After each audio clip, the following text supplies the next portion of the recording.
Hello everyone, my name is Jedi. Welcome to Jedi Guild Gaming. In this video, I'm going to be talking about the AWS new support gun. This is the new gun that comes out with the Naval Strike DLC.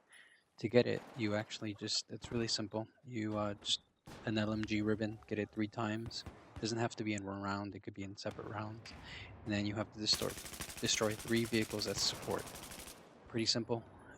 Just get some C4 and blow a couple vehicles up. Again, it does not have to be in the same round, so you should get this fairly easy. I will tell you, this is actually my now new favorite support gun. It is like a laser beam, as you can see in some of this video. I'm just tap firing, and it almost feels like a sniper rifle sometimes at how accurate it is. I mean, I'm getting some pretty far away shots. Unfortunately, I don't have stats from Semtech yet, as they haven't been released, but I can just tell you from the feel. This gun reminds me a lot of the MG4. It's very simple. The recoil is extremely manageable. I would even go to say that the recoil is actually much easier to control, and it really feels just like an assault Ace 23 with their 100 rounds. The other thing I wanted to cover in this video is you'll notice right now that I'm treating a lot of people from this position, but you hear that sound? That's a DMR. Someone actually has my position. So I know the limitations with the gun. I know that I can actually shoot people from far away, but there's still a couple things that you need to watch out for. Someone with a scope will always take you out.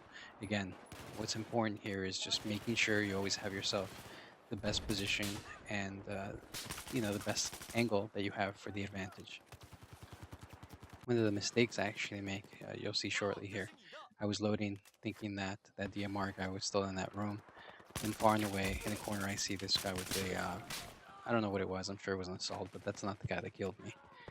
That killed actually my 10th kill streak for the beginning of the round.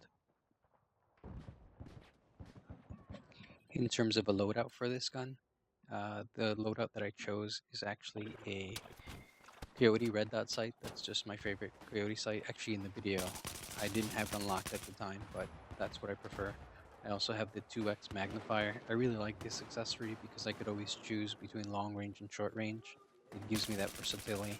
And of course, I actually like the suppressor. I actually don't feel the bullets slowing down enough. As you can see, I can easily follow my targets, and just staying off that minimap is so critical, especially when you have a big, loud light machine gun making all that noise.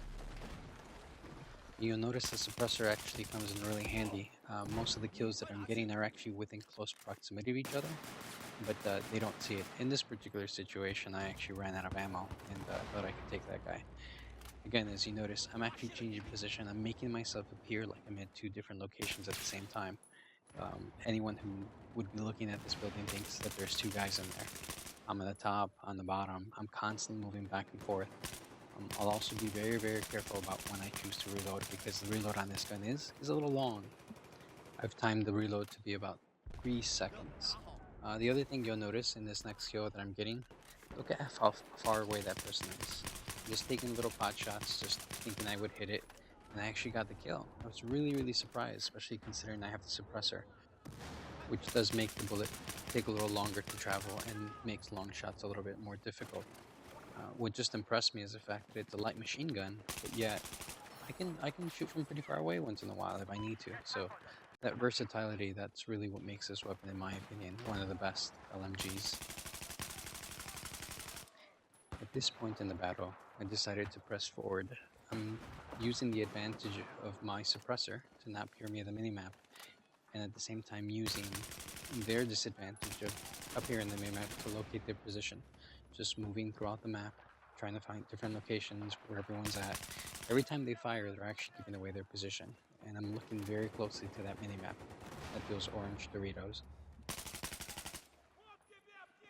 One thing I did learn while playing Battlefield is even if you do have this suppressor and you're getting kills, if you're in one location too long, the enemy is going to know that you're there. As you know, if you got killed by somebody, you'll want to go back and extract your revenge, especially if you know he's in a prime position and he can potentially take your enemy out. In this position, I actually started getting to the back of the enemy, where their spawn point was. I did notice, I can hear the beeping from the spawn points, and I could see on the map that people are spawning kind of outside the map, so someone's back here. This is one of the reasons I went back here. I'm actually surprised that guy in the back didn't get me. He probably didn't see me, actually. Again, probably because of the suppressor. Now in this next part, notice I'm getting hit. There's a DMR sniper somewhere in the background, and I'm not exposing myself. I could have taken the left channel, but I knew I would get killed. So I'm trying to get as much cover as I can, throw grenades, trying to get in there slowly. I know someone's there, and there he is, right there. That was my prize. And my teammates were actually behind me, so they kind of helped and forced them out a little bit. Now here's a mistake that I shouldn't have done. When I went to go shoot that guy, I saw the guy in the top. The guy in the top is actually that killed me. The kill cam's off. I'm sure you guys know about that bug. And I should have pulled back.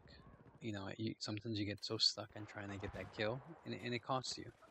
And I shouldn't have done that. I should have been a lot more careful. Now these exchanges are actually the ones you want to avoid, which are kind of head-on collision. Luckily, I have pretty good targeting aim, but usually you don't want to be on a head-on because I had 3 foes that were facing me, and any of them could have killed me. In this kill, it was actually fully unavoidable. As you can see, if you rewind it, when I entered the room, nobody was actually present. It was only until I went into the room that 2 enemies appeared. And that happens. That's part of Battlefield, and those are okay kills that I'm happy with.